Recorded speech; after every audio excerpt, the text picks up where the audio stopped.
Hai semua, selamat datang di channel Baca Saham.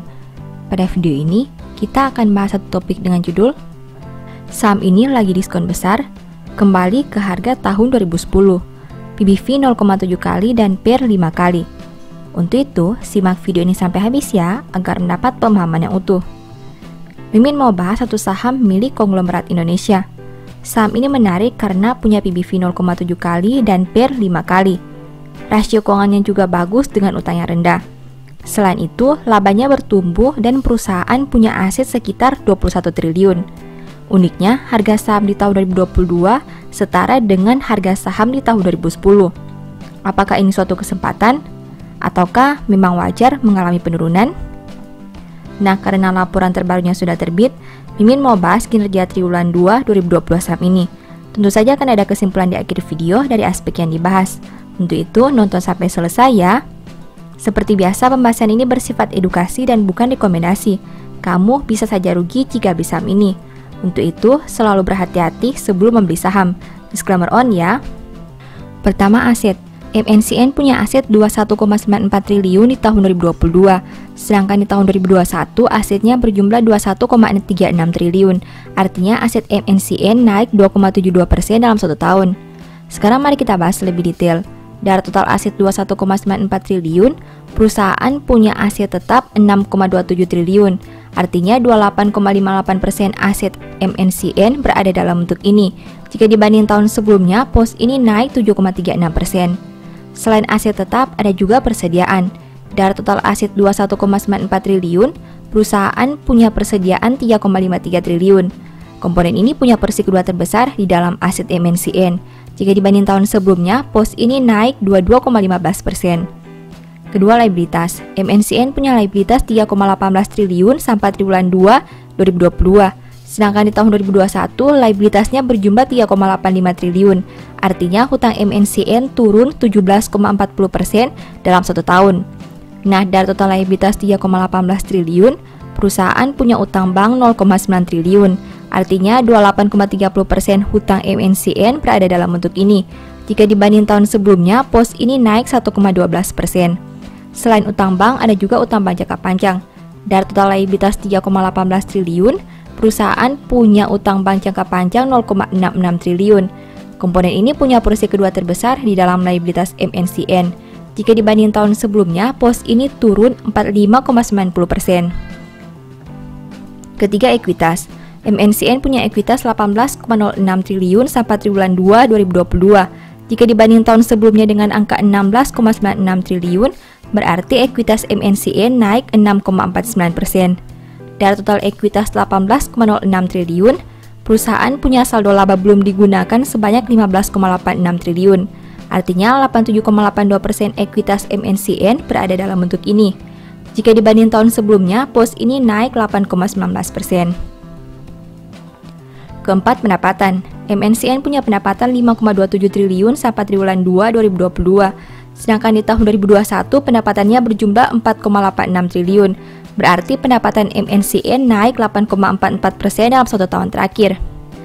Kelima, biaya pokok. MNCN punya biaya pokok penjualan sebanyak 2,31 triliun. Sedangkan di tahun 2021 biayanya berjumlah 2,01 triliun. Berarti biaya pokok MNCN naik 14,93% dalam satu tahun terakhir. Keenam, laba. MNCN mampu menghasilkan laba sebanyak 1,2 triliun.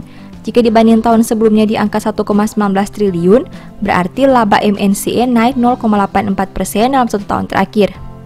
Ketujuh, rasio keuangan. MNCN punya ROE 13,30% dengan NPM 22,80%. Sedangkan untuk sisi resiko, saham ini punya DER 17,60%.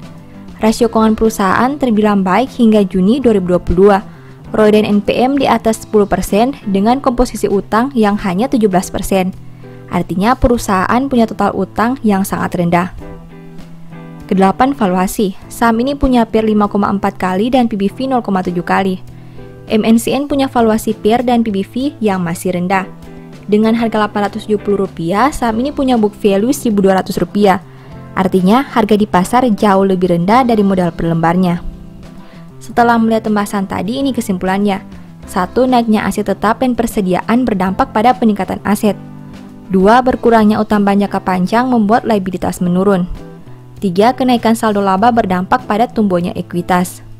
4. Peningkatan pendapatan membuat laba naik tipis dibandingkan tahun 2021. 5. Rasio keuangan memuaskan. 6. Valuasi masih rendah dan bisa dipertimbangkan.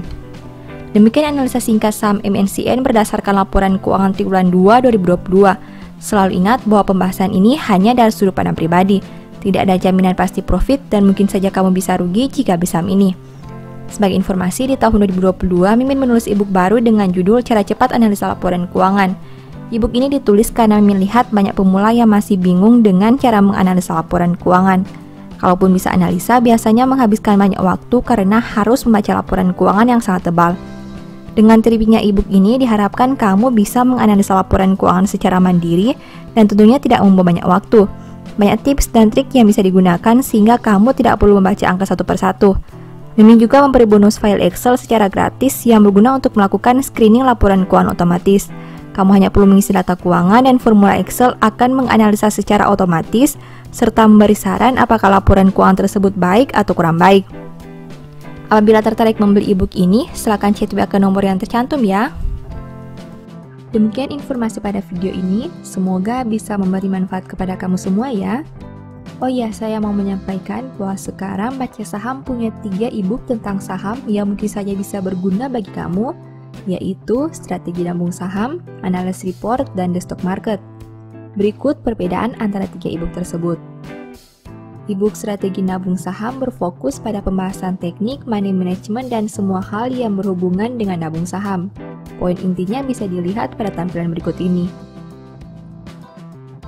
E-book Analysis Report berfokus pada hasil analisa fundamental 12 saham pilihan berdasarkan laporan keuangan terbaru. Poin intinya bisa dilihat pada tampilan berikut ini. E-book The Stock Market berfokus pada panduan bagaimana menganalisa fundamental suatu perusahaan dan money management yang baik. Poin intinya bisa dilihat pada tampilan berikut ini. Apabila kamu tertarik membeli salah satu dari 3 e-book tadi, silakan chat WA ke nomor yang tertera di layar ya. Ingat, hati-hati terhadap semua jenis penipuan yang mengatasnamakan baca saham. Baca Saham tidak pernah mengelola dana ataupun melakukan penjualan produk di luar Instagram, YouTube, dan Telegram resmi Baca Saham. Sebagai penutup, saya mau mengutip satu statement yang semoga bisa menjadi semangat bagi teman-teman. Karena masa depan sungguh ada dan harapanmu tidak akan hilang. Thank you.